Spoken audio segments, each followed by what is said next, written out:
Hi guys, this is recording using my 11 Pro, iPhone 11 Pro, HD 30 FPS. Ayan.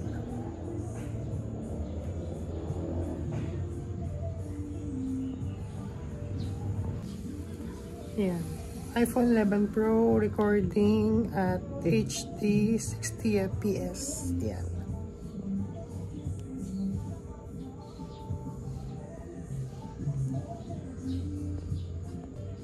I'm recording using iPhone 11 4K 24 FPS front camera.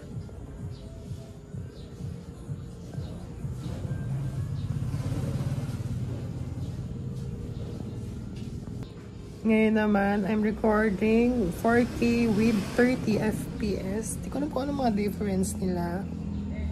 Pero ayan.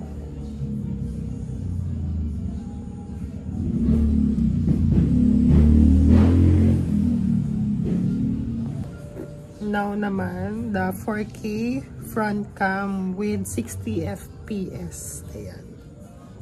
Hindi ko alam kung ano ang mga magaganda dyan. Pero pinakamaganda syempre yung mataas. 60 na 4K.